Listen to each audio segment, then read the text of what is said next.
Good morning, folks. How's everyone doing today? How's everyone out there doing today? Chronic pain, the inner demon, coming to you live today. How's everyone doing? I hope all is well with everyone. Hope all is well with everyone. You know, in spite of the time that we're living in, I hope all is well with everyone. Chronic pain, the inner demon in your house, coming from my house this morning. Folks, how we looking out there? Talk to me, somebody. How we looking out there? Chronic pain, the inner demon is in your house, folks. You see on the screen runner what it says. That's what we're going to talk about this morning. That's what we're going to talk about this morning. Yeah, we're going to talk about chronic pain this morning, folks. A lot of people have been going through chronic pain. I built a channel called it Chronic Pain, the Inner Demon, because pain is something you can't see. And then it's like, to me, it's like the inner demon. Because it plays a big part in your life, especially when you're living with chronic pain. It plays a big part in your life. You know, how you interact with others and how they interact with you and how people take you and gravitate to you as time goes by, because it's not cool to hear that you have to live with chronic pain for the rest of your life. It's not cool. You know, it's not cool at all. It's it's hard to deal with, you know.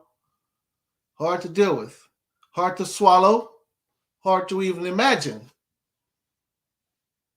Let's say you got into some type of accident or whatever, or you have this problem or any other type of chronic pain, fibromyalgia for the ladies.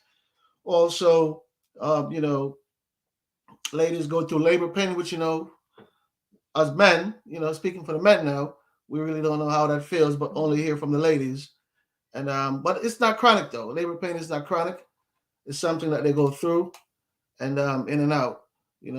Sadly, that's just painful for the ladies, and that's why we respect our women for what they've been through for us as human beings on this world, in this world, as far as giving birth.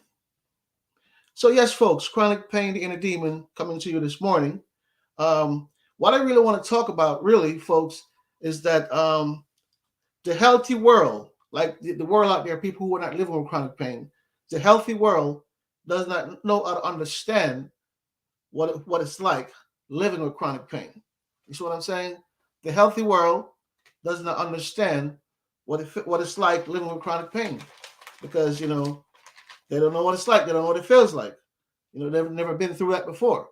I'm referring to the healthy world, people who live without chronic pain,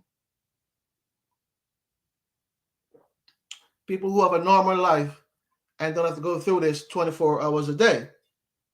So yes, folks, the healthy world does not know how we live and cope with chronic pain 24 hours a day. And it's hard for them to imagine because they don't live in our shoe. So the healthy world does not know how we live with chronic pain. That is understandable. But as time goes by, I think we all should educate ourselves, especially if we're with partners and stuff like that, and learn about what they go through, and then we could tolerate and deal with it together. I mean, that's how it works. But for people who don't educate themselves, and especially if their family are going through chronic pain, then the person who is going through it, feels a double whammy because they feel neglected by their peers or their family, or they feel neglected by their friends. And it just like that could bring down a serious type of depression on a person, which we're going to talk about. So yeah, the healthy world doesn't know how we live with chronic pain or how we feel 24 hours a day. living with chronic pain, you know. And some doctors say that the pain is in your head. Most doctors say that, and also other doctors tend not to believe their patients when their patient is speaking about chronic pain and how they feel. A lot of doctors are in denial with their patients up front, but is that a strategy? Because who knows? So some doctors, they don't really you know uh, agree with their patients at first when their patients starting to explain to them that they're going through chronic pain and the way they feel.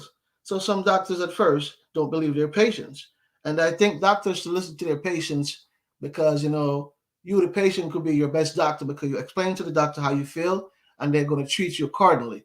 But when it comes on to chronic pain, sometimes some doctors don't listen to patients, and that's where the misunderstanding comes in and the confusion as well, because patients do get confused, and like I said, they're drawn into stage of depression, which is not right um, to the patient, at all.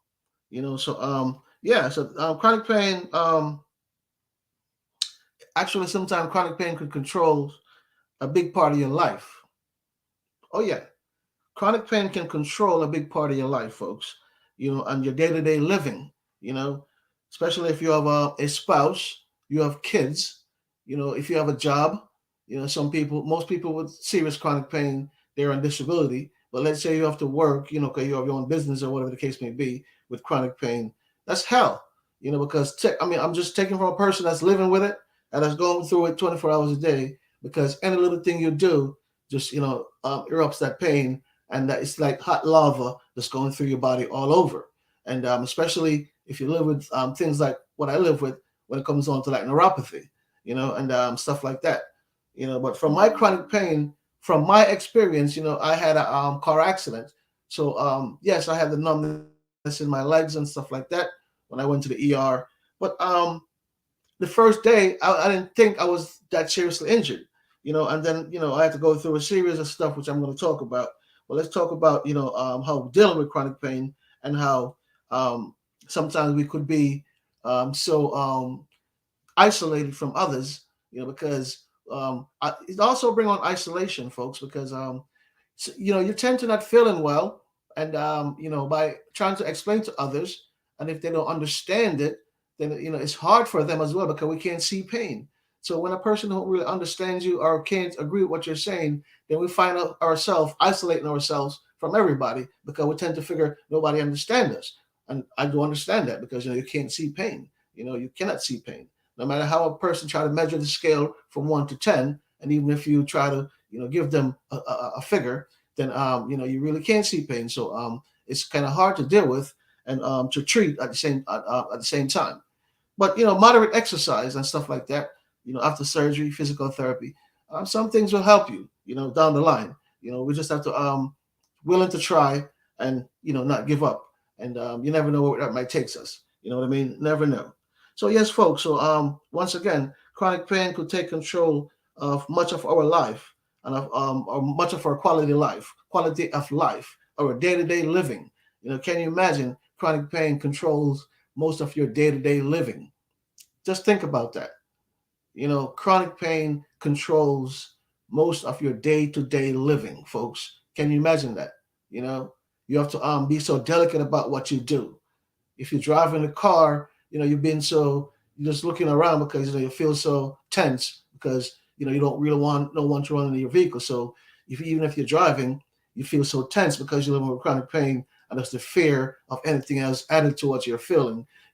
Also it brings on a fear as well. So with the mental depression, fear and how you go about dealing with other people and how you see people receive you, from you explaining yourself to them. All of those things together, brings on that isolation, and also it brings on the mental stage where you become depressed because the pain lingers, and when your doctor tell you have to live with this for certain period of times, maybe the rest of your life, like a person like myself, it could take an emotional toll on you because it did take one on me. So it could take an emotional toll on you where we have to do some deep, deep, deep soul searching, and try to get some clarifications and understanding about what we're going through. And that's the only way we're going to be able to attack what we're going through head on and treat it accordingly.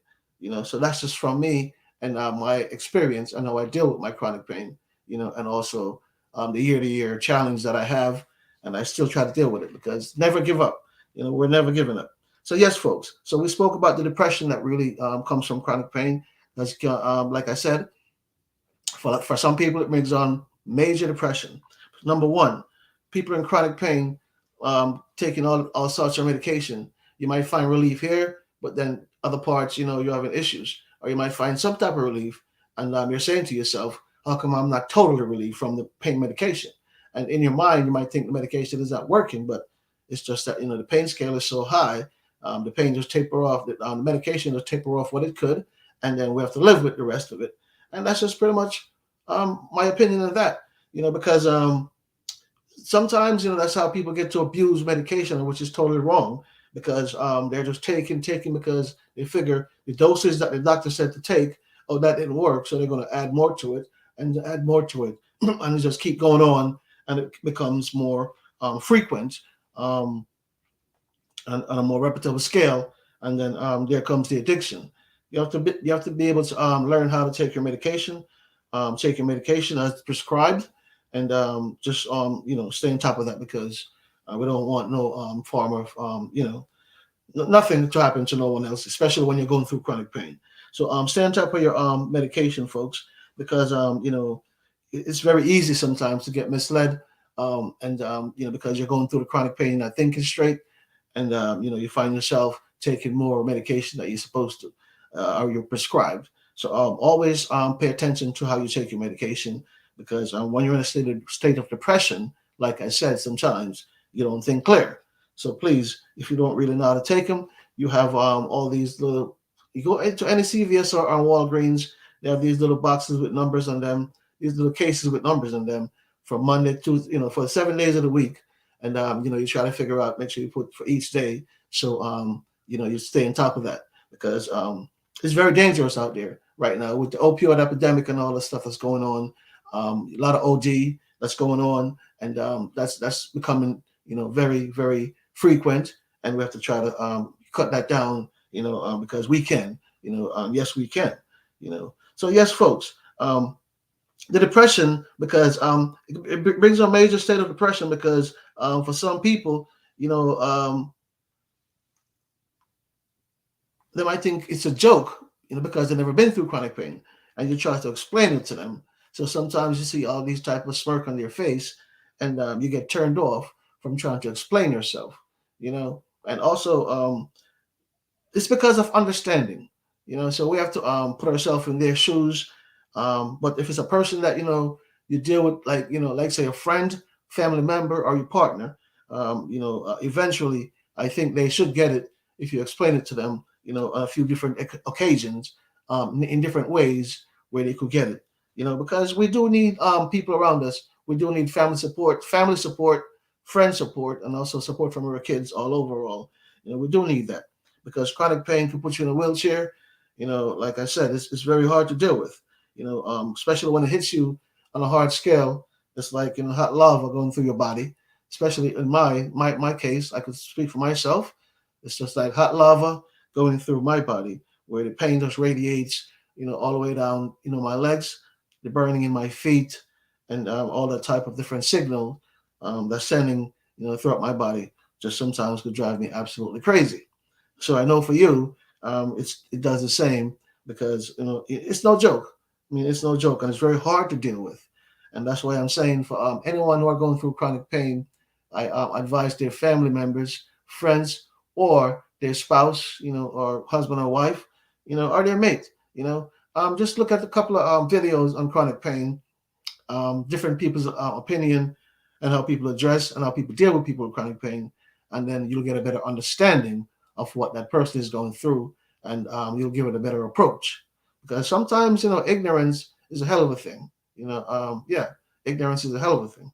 So sometimes people are ignorant to certain type of illness. And I do understand that. It comes with education. That's pretty much what I could say. You know. So when you're going through chronic, I mean, if you're going through chronic pain out there, folks, you're not alone, because the last time I checked, in this country alone, I think it's about 50 million people on disability because of chronic pain. So 50 million people is a lot of people, okay, in America to be in chronic pain. That's a lot. So something needs to be done to try to minimize these type of numbers of people who are out of work, and it's getting into younger and younger people. That's what I noticed. Younger and younger people are living with chronic pain. That is insane. That's insane, folks. Younger and younger people are living with chronic pain. That is insane. Oh yeah, younger and younger people. I've seen people ages 15 going through surgery, living with chronic pain, and they're told that that's how they're going to be for the rest of their lives. 17 years old, people who play high school sports, moving on to college sports in these type of years, where you're seeing people are living with chronic pain, and the toll it takes on them as youngsters. So yes, folks, it's very hard. Especially if you're out of work and you have to be at home, just sitting there. It makes you feel, you know, um, worthless. It makes you feel like a person that no one can depend on. It just makes you feel like you know what I mean. You're just not a part of what's going on around you. And that's why sometimes you find people isolate themselves from family members and others, because sometimes the pain makes you feel like you're not a part because you can't participate in certain things that people are doing. For example, family members, you go on vacation. For the person who's in chronic pain, they have to minimize their activity, just like I did. I have to minimize excursions and stuff like that. I know what I can do, and when I see others out there living it up on jet skis and all of those zip line things and parasailing and stuff like that, and I know I can't do it, of course it hurts inside. I'm a human being. It tears up inside, because I wish, because those are the things that I could have done before I had, the injury, because I was into cycling, into weights. I was great into exercise, so things that were on my bucket list, because I got injured at a young age, so things were, when I said young, about 33 years old. That's pretty much young, 33 years young. So things that were on my bucket list, I couldn't get to cross off and get done because of, my injury and living with chronic pain as well. So yes, it controls a big part of your life and also dictate parts of your future as well. And that sucks. That really sucks. And it really hurts. It really hurts. So you tell me how you feel when you see pain have to dictate, your life. How you feel, folks. Comment down below. Let me know how you feel when you see that pain have to dictate your life. It's not a good feeling. It's not a good feeling at all.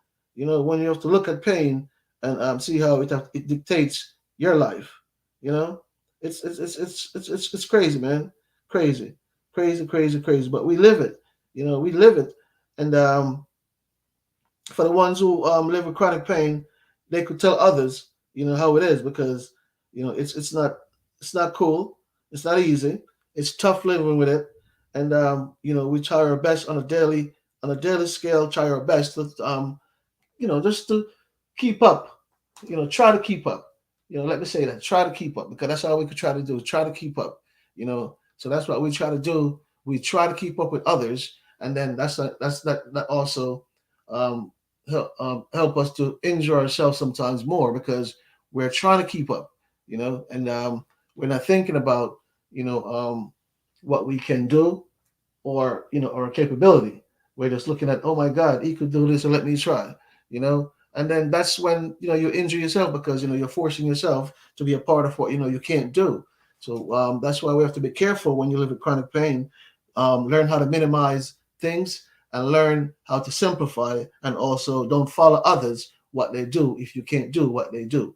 And don't feel beat up on. Don't feel left out, because it's just a part of life. It's a part of life. It's a part of something that you have to go through. If you have to live with it, you have to live with it. So yes, folks. So let's get back to how I was talking about with the depression stage, how it could put you in isolation mood. It's not good. For the ones who are out there, just look at how, when we had to live with the lockdown, and how that was, with us. It wasn't good. We went through all different type of depression stage, because people were not used to living like that. So that's what it is when it comes on to chronic pain.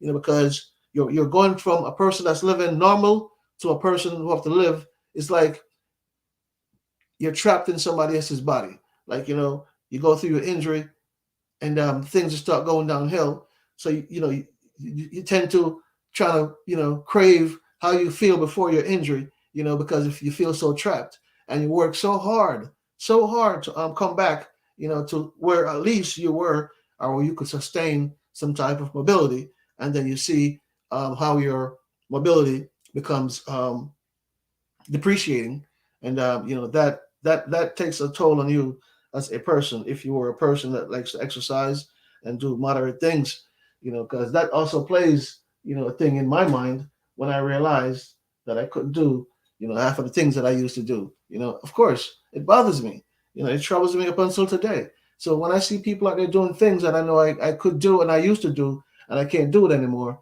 oh yeah, sometimes it eats up inside. But because now I understand and I educate myself when it comes to chronic pain. So once in a while I might get that feeling, but after a while it goes away, because I'm a human being, folks. So of course, I'm gonna have those type of feelings, because I would love to partake in things as well. And when you see you can't partake in things, it just it's not cool. It just it just leave a bad taste in your mouth. It just makes you feel like you're not worthy, and it's like I said, it brings on a state of depression as well, and that's not the way we want to live, or we supposed to live, you know.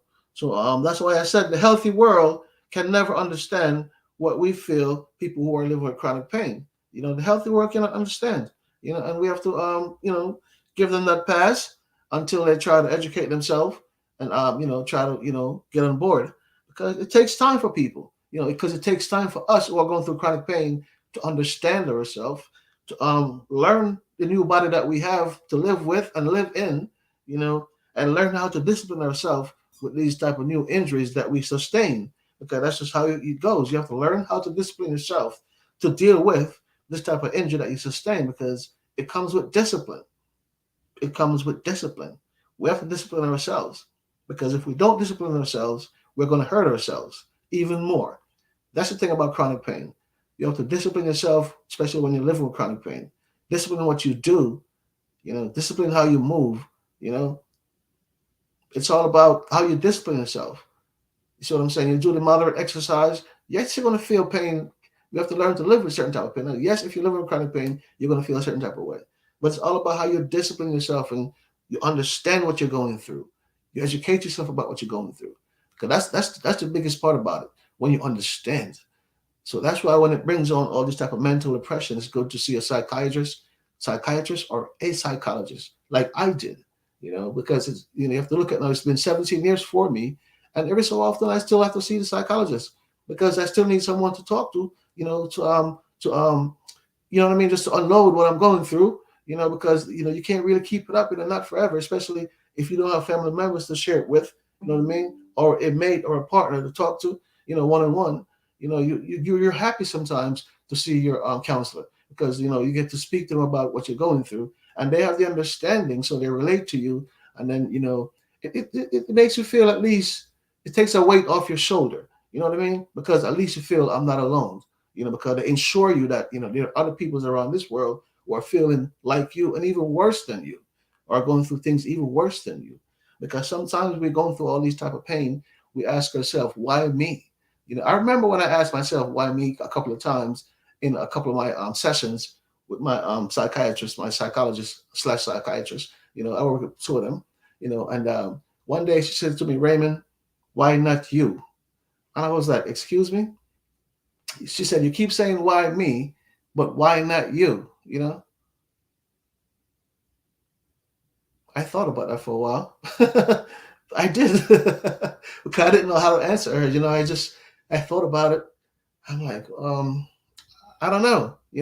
I just couldn't give her an answer. I'm like, I don't know. It's just why me? Because I'm frustrated. I'm going through this. I'm living with this new body. I don't know how to deal with it. I don't have the tolerance for it, because I was a very healthy person. So of course I'm gonna be like, why me? Why the hell am I going through this? Why was I given this? I know I hear from doctors and surgeons, that I'm going to have to live this way for the rest of my life. I mean, that is insane. So yeah, of course, I baffled when she asked the question because I didn't know how to answer her. So I baffled. I was like, I don't know, what, just you know. And she said, "Why not you?" And eventually, I figured it out. Because when she said, "Why not you?" she saw something in me that I didn't see myself. And is that it's a person that could um, manage, balance, and even overcome what I'm going through. That's what she saw in me that I didn't see myself. Because I wasn't ready for that.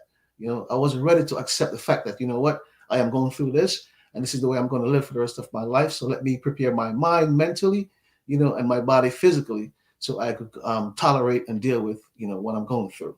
And that really helped me so much because after realizing that, then I started to give in more mentally and also physically in everything that I do as far as my physical therapy. When I'm going for my surgeries, I'm more optimistic because, guys, I've been through four, spinal fusions. Because I remember the first spinal fusion I had. Well, I had laminectomies and dissectomies before because two first ones they were laminectomy, and then the other one was discectomy. That's what it is. And then I did the first fusion they gave me, right? It was a piece of thing like this, like about this length, from the tip of my spine. You see the length of this? I hope you can see it. Yeah, from where my finger is to where the other one is, right? So the first fusion they gave me, it went from the tip of my spine up my butt, all the way down to the crack of my ass. They cut it and they insert the thing up there, but it was like a hose thing, right? And they fused it with cement. That's what they told me anyway. But I wear that thing around me for about 7 to 8 months, going through physical therapy and wearing the brace. And, I follow the protocol, you know what I mean? Because I really wanted to, I really, really believe in with these doctors and think I could get better, so I follow the protocol, So, anyway, I did that. And, the fusion didn't work, accordingly. And after physical therapy and stuff like that, that fusion didn't work, so then we had to go back, and do another fusion.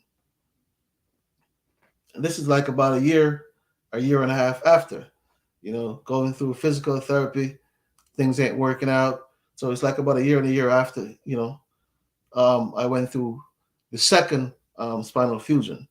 So the second spinal fusion now, after things didn't work, they had to I had to go see a whole bunch of doctors. Guys, I've seen over 40 doctors.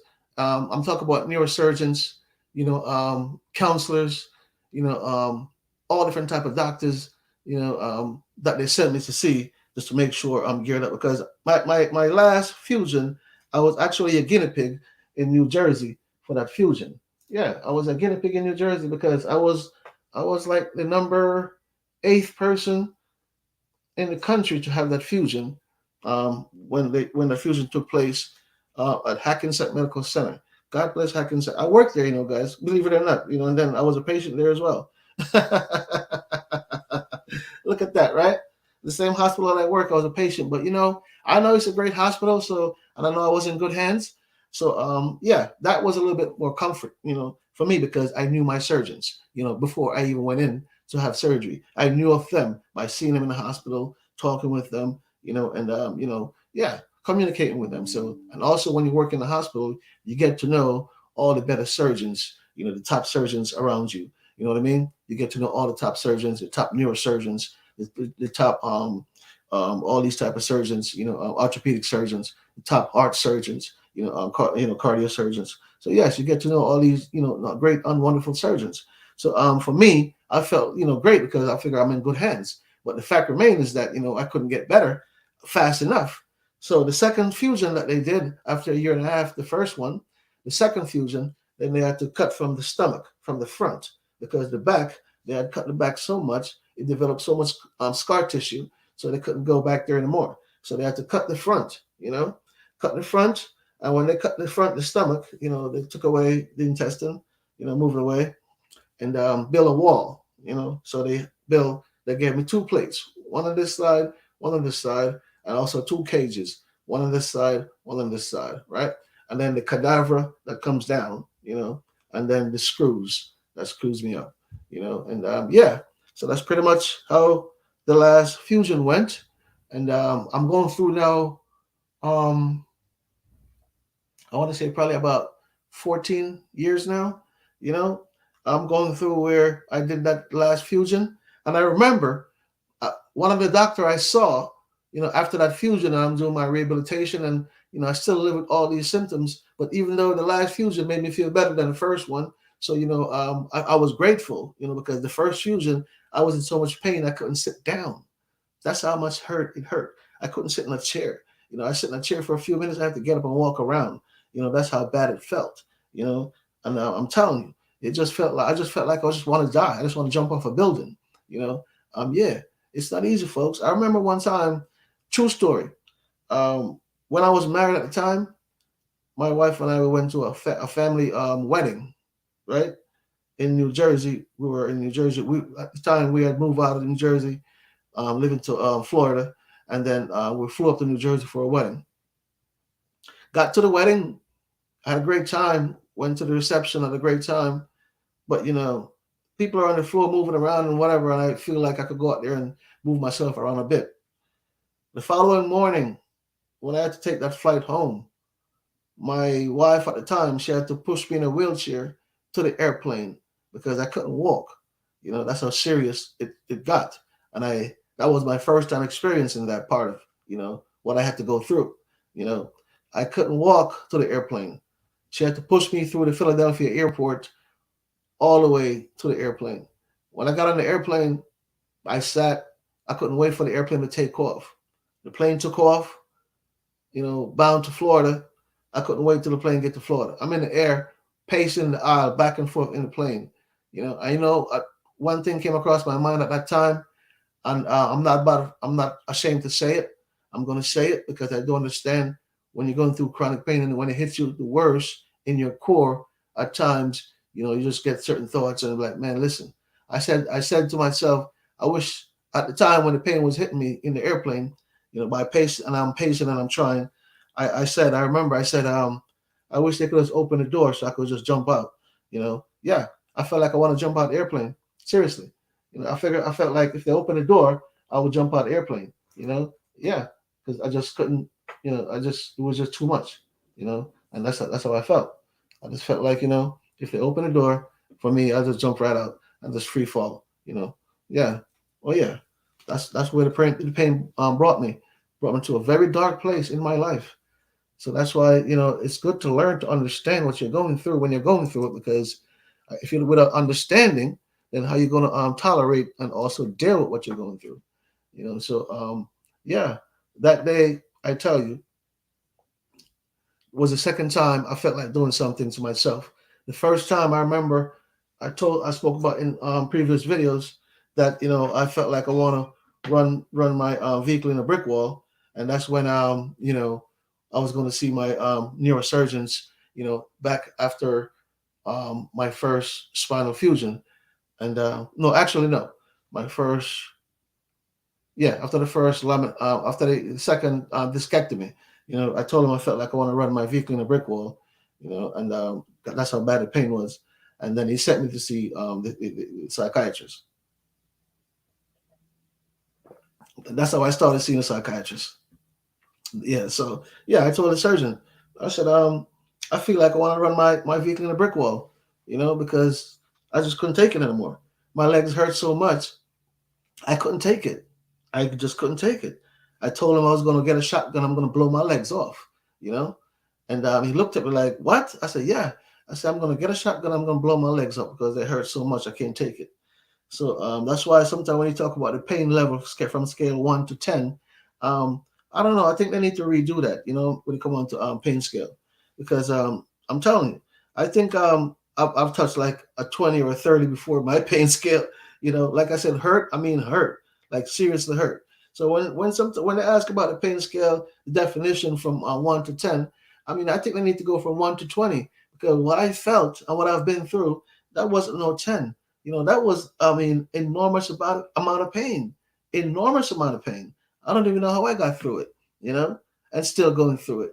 But I'm just telling you, that pain scale, they need to redo that, because that 1 to 10, it's that definition. I mean, sucks, because I tell you, a lot of people out there could agree with me. That definition sucks because a lot of time when you feel pain, especially when you live with chronic pain, neuropathy, women that live with fibromyalgia, and then also women that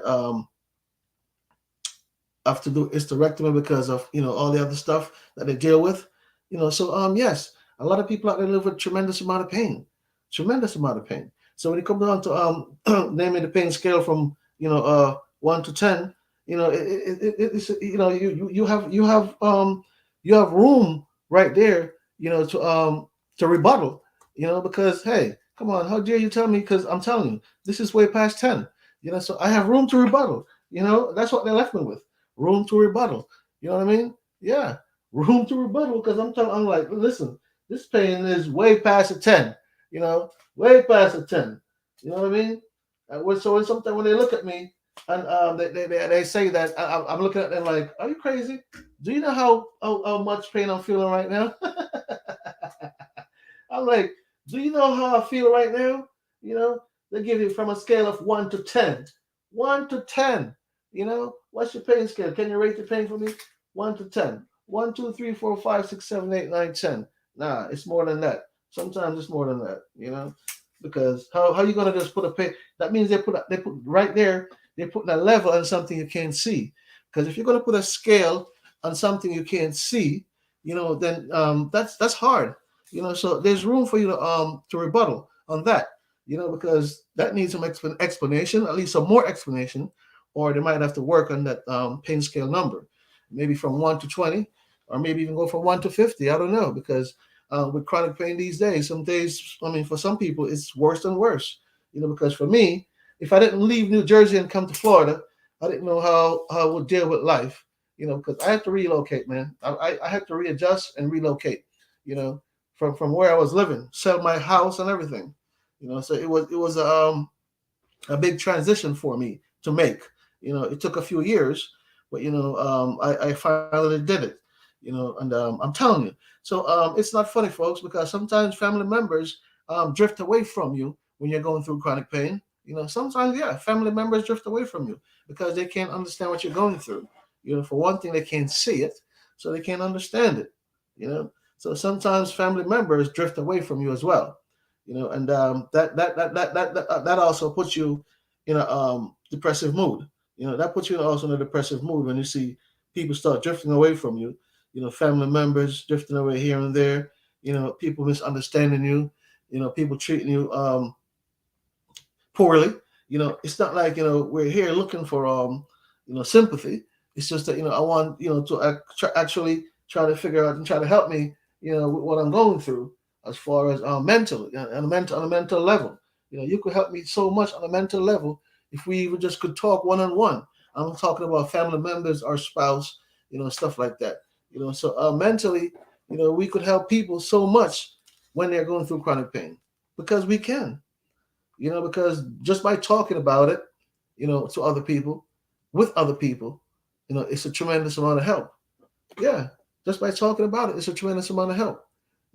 So why pay a psychiatrist or a psychologist to talk to, you know, um, when you can, talk with family members, you know, and fix that part of, where you need to fix as far as controlling your pain instead of your pain controlling you by not, speaking and letting things out and breathe. Because one of the first things they taught me when I went to see my psychologist was the breathing process. You inhale, hold it,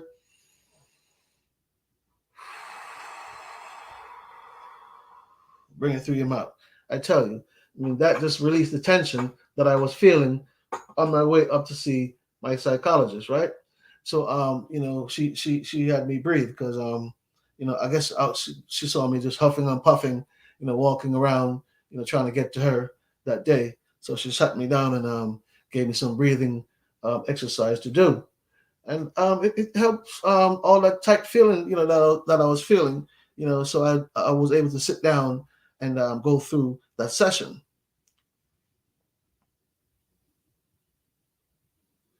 So yes, folks, how do you feel? Because a lot of times many doctors tell you that the pain is in your head. So how do you feel when the doctor tell you that the pain is in your head? How do you feel? Talk to me. How do you feel when the doctor tells you that the pain is in your head? By the way, folks, you could donate to the channel if you want. Cash App, $ Raymond Nugent.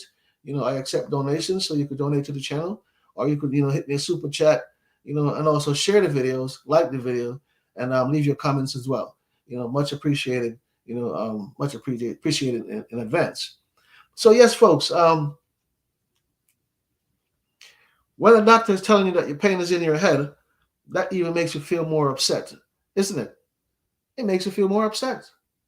Because here are you explaining to this doctor how you feel, and he's telling you that the pain is in your head. And you're saying to yourself, how dare you? These are things that you probably say to yourself. How dare you, telling me that the pain is in my head, when I'm trying to explain to you in details how I feel.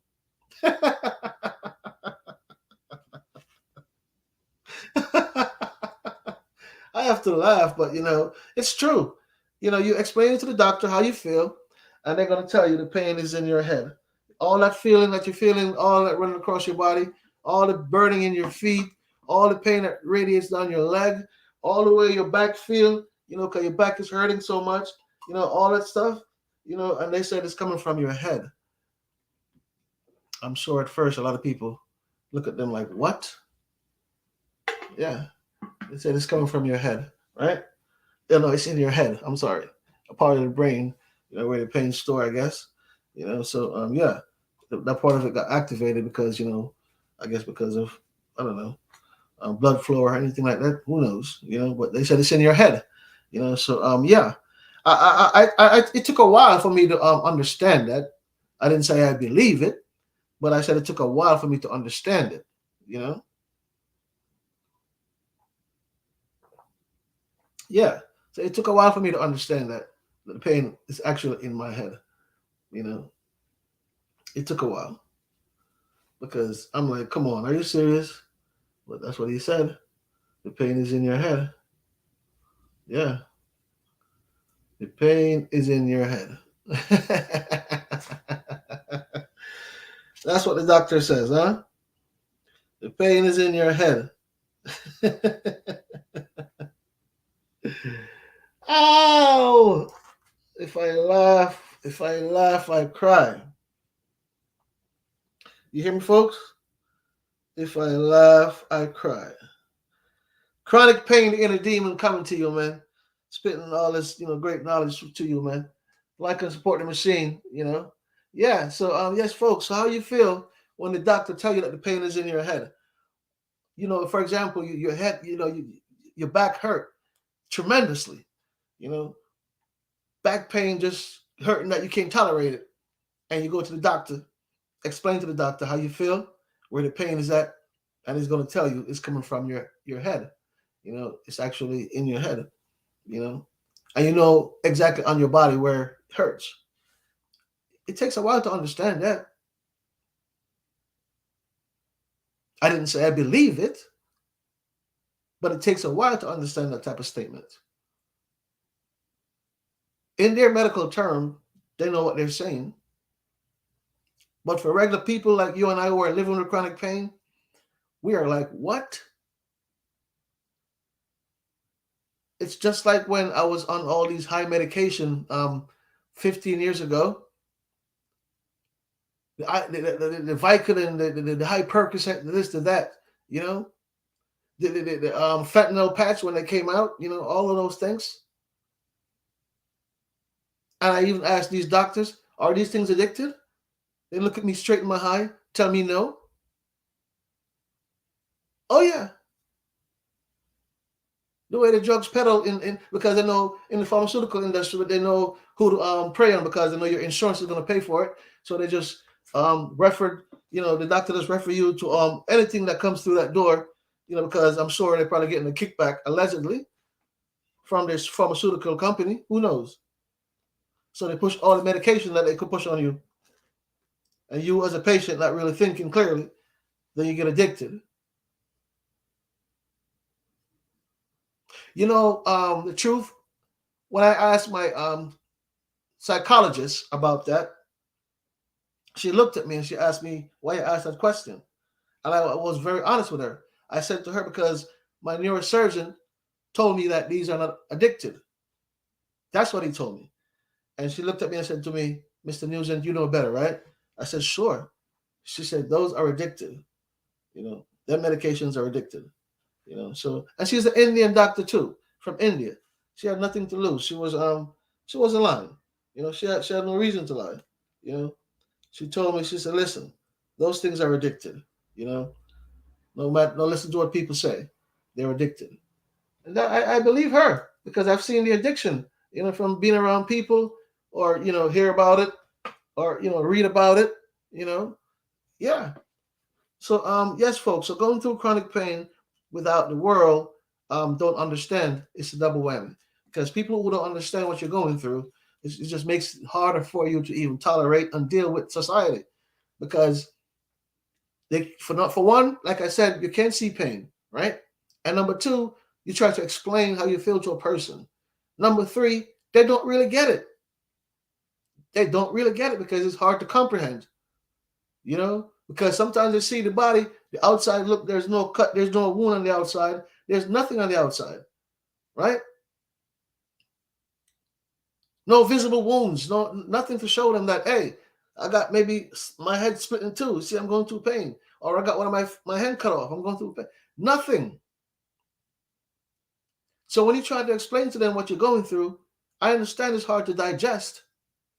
But if it's something that's continuously happening, where it becomes chronic,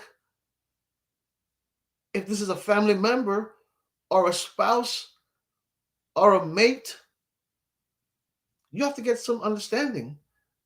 If you want to be around this person, you have to level up and try to do a little bit of research. At least watch one or two videos to see what this person is going through. And then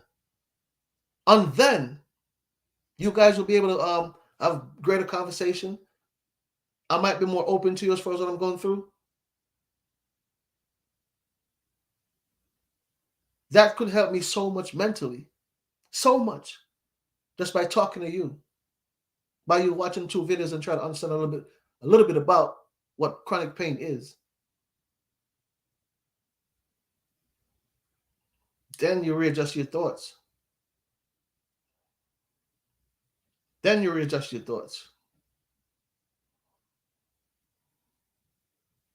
It's not about looking for sympathy. It's about looking for people understanding. Because once you understand, you're able to adapt. You see what I'm saying? You're able to adapt to conversation. You're able to adapt to what the person is going through, especially when they're just talking to you off the cuff. Yeah.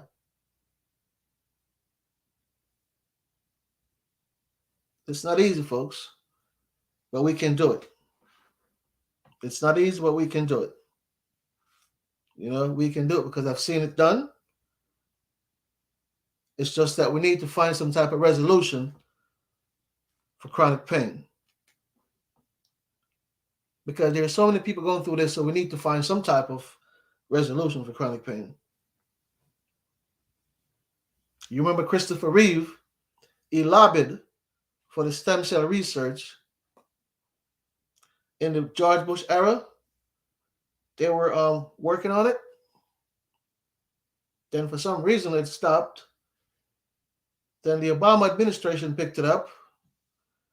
And I don't even know what happened to it after that. So the stem cell research from the government, I think they privatized that stem cell research because the government don't want to pay for it, allegedly. So they privatize it now. So you have all these doctors could, do these regeneration of nerves and stem cell, which will cost tremendous amount of money.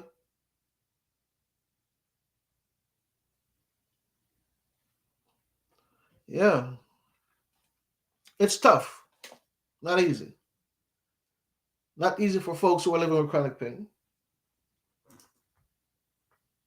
Because you still have to get up and face your day-to-day life. For some people who live with chronic pain, they don't even get out of bed. Because they feel so terrible and feel so bad, they don't even get out of bed. That's another thing that chronic pain does to people. Keep you sometimes if you're not active or you're one of those person who just not willing. You see how chronic pain do to you as far as keep you keep you lackadaisical.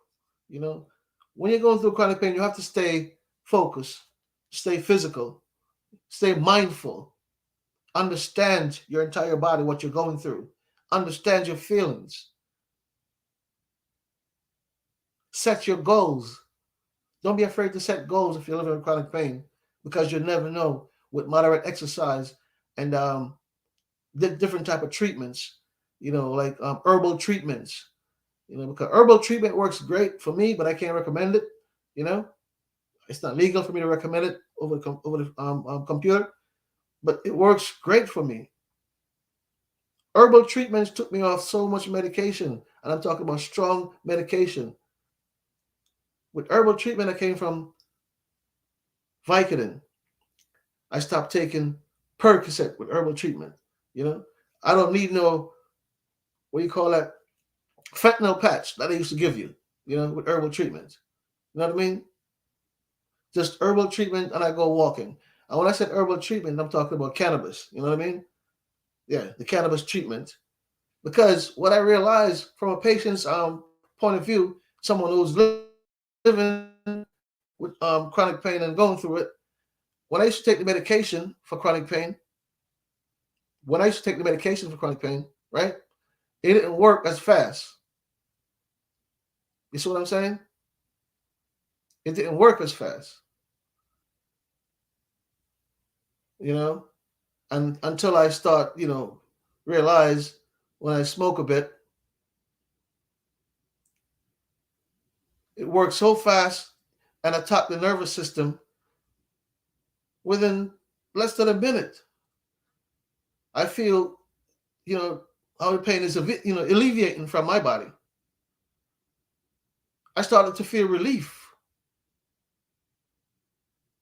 And I said, wow. I said, I try again the next day. And it's the same type of feeling. And also, the great thing about it is it opened up my appetite so I could eat. And then another thing, side effect, from all of those medication, I'm not constipated anymore because I'm not taking them anymore. Because those medications mess up the stomach as well, keep you in constipation. So it was a relief for me. And I stepped down from a lot of pain medication. I came down from Vicodin. I came down from Percocet. I came down from the fentanyl patch. The last one I took was Tylenol codeine, because you have to taper off and see what you could tolerate and deal with.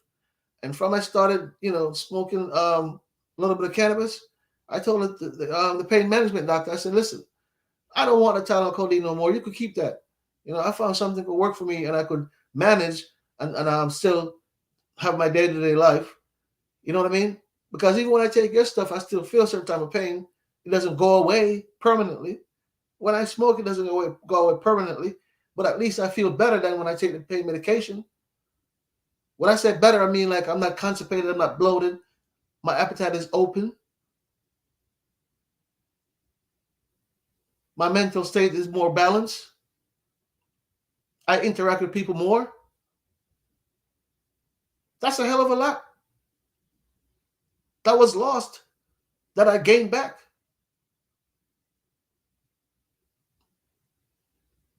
I can't get back everything.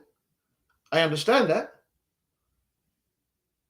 But that's a hell of a lot that I gained back. Oh, yeah. You don't know how good it is until you lose it. You don't know how blessed you are until you lose it. I'm telling you. Because, like I said earlier, when I see people going out there doing certain type of exercise that I know I used to do, and I know I can't do them anymore, it hurts. At times, anyway. It hurts at times. And I wish I could do those things still. You know what's funny, folks? I don't even know what it's like to feel normal.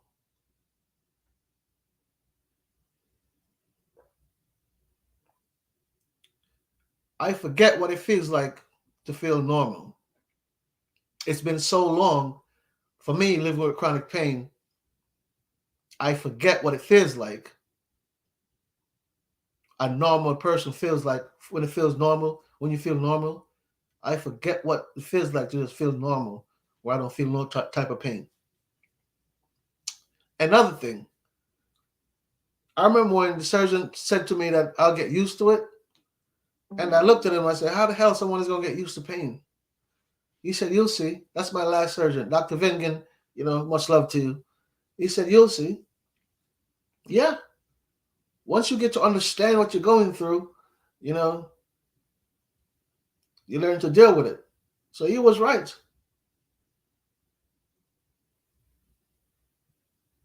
So we have to stop isolating ourselves from our family members and our friends. Try to help them to understand more. Try to be a little bit more talkative with them. Let them try to understand more what we're going through, what chronic pain is. Because what you can't see, then it's hard to believe. You know? Let me say that again. What you can't see is hard to believe. What you can't see, sometimes it's hard to believe. So sometimes these doctors are in denial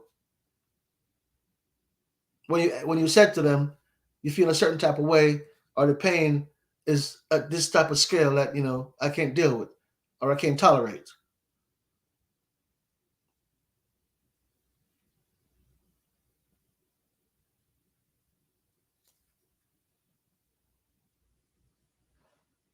because living with chronic pain, it affects us mentally, also emotionally. Yeah, it affects us emotionally as well. So mentally, emotionally, physically, that's how the pain attacks. Chronic pain, that's how chronic pain, you have to live with chronic pain mentally, emotionally, physically.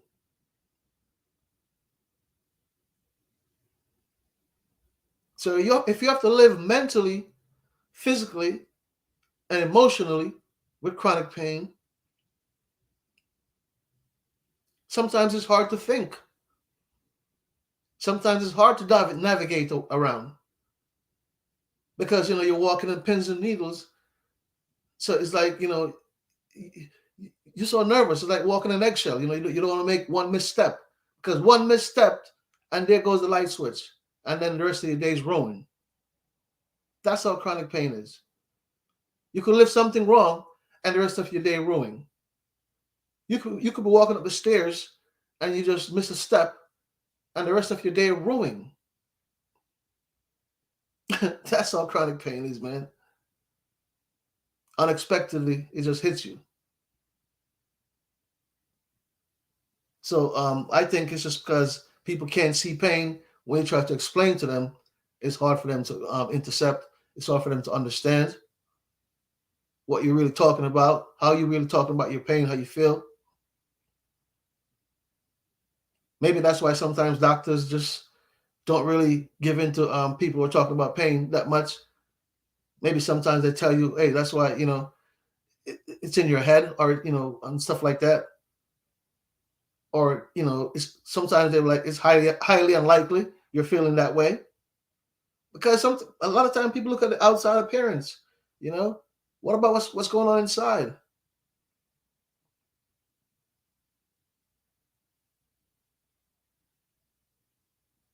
If I didn't take care of myself, I would be a slob by now because it's 17 years for me. If I didn't try to keep up with physical therapy, I would be a slob by now sitting in a wheelchair.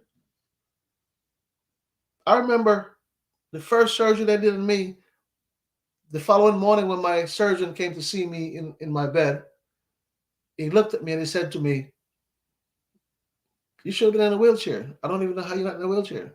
I don't know how you're not paralyzed." But I do understand what he's saying because the day after the accident, I felt from my waist down that numbness and a warm feeling.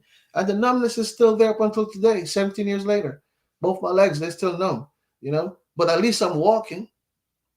And that one thing that he said to me, that I should have been in a wheelchair, stuck in the back of my mind.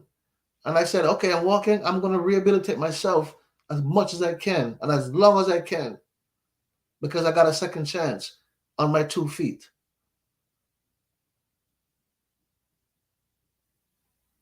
So, yes, the pain is real. Yes, it's aggravating. Yes, emotionally it could get to you. Yes, mentally it could get to you. But we have to learn to live with certain things. It's not easy for a person living with cancer. It's not easy for a person living with diabetes. All those are illness, just like chronic pain. But you have to learn how to deal with it. Understand what you're going through. Understand your body. Understand what you're going through. Face it head on. Do a little bit of research on what you're going through. The right research. You know, check different sources. Speak to different doctors. Speak with your psychologist or psychiatrist. These things and all these things you are doing, helping you to understand your anatomy more and understand what you're going through more. And once we understand what we're going through, we were like, okay, all right, let me take it on this way, slowly. And you gradually, do your thing. Like you start walking, you start to feel a little bit better. Then, you started, going around and strengthening your little muscles then with light weights and stuff like that. You see that, you know what? Life is not over. Yes, you might can't do certain things that you used to do before, just like me, but life is not over. You're still here with your family. You can walk. A lot of people out there lying in nursing homes, in hospitals, in wheelchairs that wish they could walk. We're given one thing, chronic pain. A lot of things are taken away from them. Yes, we lost a lot of things as well, but we can get from point A to point B by ourselves sometimes, most of the times. A lot of people need assistance. So we have to be grateful even though we're going through these things. Grateful for life, you know? Grateful for family, for friends, because all that's going to really play a big part in dealing with chronic pain that you're going through, or I am going through. God knows it's not easy, but we can't give up. We have seen too many give up. We have seen too many people that play sports give up when it comes on to chronic pain. We don't want to try to keep looking at those type of examples. We got to tread on. We got to fight. We got to learn how to stand up. You know what I mean? Once you understand what you're going through, you rise up to the occasion. Say, I'm going to take this all head on. I'm going to deal with this because I'm here. Because chronic pain also disrupts families. Because it disrupts mine as well. Because my ex didn't understand what I was going through. It separates families as well.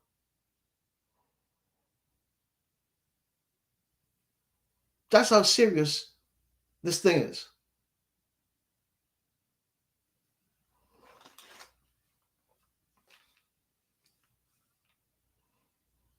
Because the isolation, I'm telling you, the isolation is crazy. It's crazy.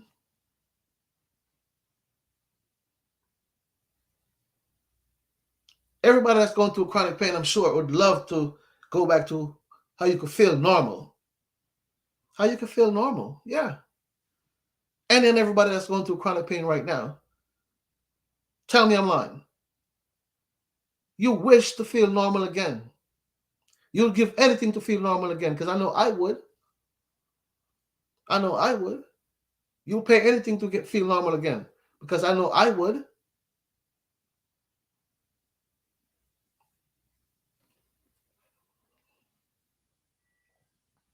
So the main key is to understand your illness, what you're going through,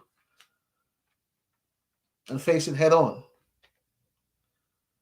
Yes, you're going to see a dark tunnel You're going to face a dark tunnel as well, but you make sure you take it on and challenge it because, yo, the light is at the end of that tunnel. It's 17 years for me, folks. 17 years of living with chronic pain, all the surgeries and stuff like that. But I'm not giving up. I didn't know I could live 17 years of chronic pain at first. Like I said earlier, when the doctor said to me, this is the way I'm going to live for the rest of my life, I'm talking about my neurosurgeons. I looked at him like, are you crazy? You're not God. How are you going to tell me that? Yeah. In my mind, I'm like, this guy must be crazy. How are you going to tell me something like that? How are you going to even say to me, this is the way I'm going to live for the rest of my life? How you know that? That don't make no sense. That don't even sound good. But sure enough, he was right up until now. He's still right because I'm still living in chronic pain. So for 17 years so far, he's right. But I'm fighting for some relief and hoping for some relief. And also hoping for a permanent relief.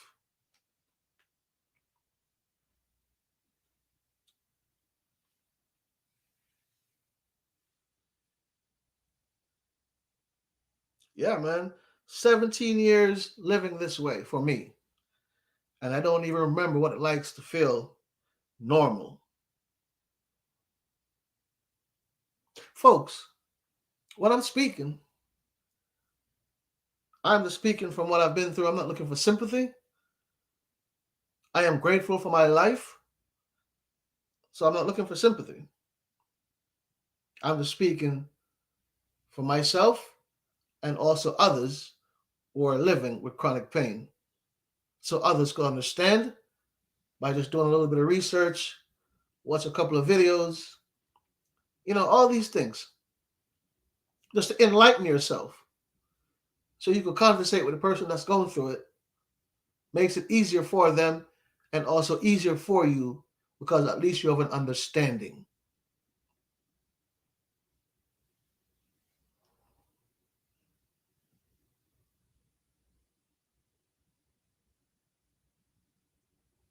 I'm living this way. I'm living with also neuropathy. Neuropathy is something similar to arthritis. It's where the tissues are damaged in the nerve area. I can't explain it all the way, but the tissues are damaged in the nerve area and it sends off all type of signal throughout the body. This nerve sends signal. So yeah, living with neuropathy is crazy because when it's going to rain. That's when I was living up north. It was just hard for me because even living in Florida, for example, now it's hurricane season. It create a havoc on me. But I have to learn how to deal with it and live with it. God knows sometimes I'm tired and I feel tired, but I can't give up. The reason why for me it's so hard and the pain is so detrimental is because the root of my nerve, okay, the root of the nerves is crushed, dead, crushed. From what the neurosurgeon told me. So it would never regenerate. So that's why I have to live with this chronic pain for the rest of my life.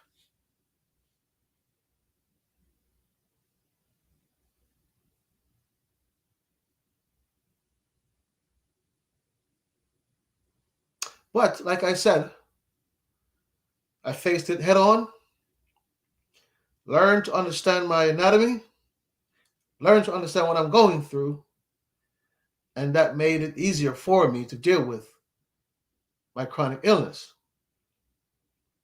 Mind over matter. At times, yes, we're going to feel isolated. Yes, we're going to feel misunderstood. Yes, we're going to get emotional. Yes, we're going to get mental in a mental state. but we can't give up. We can't give up, or we can't give in to chronic pain.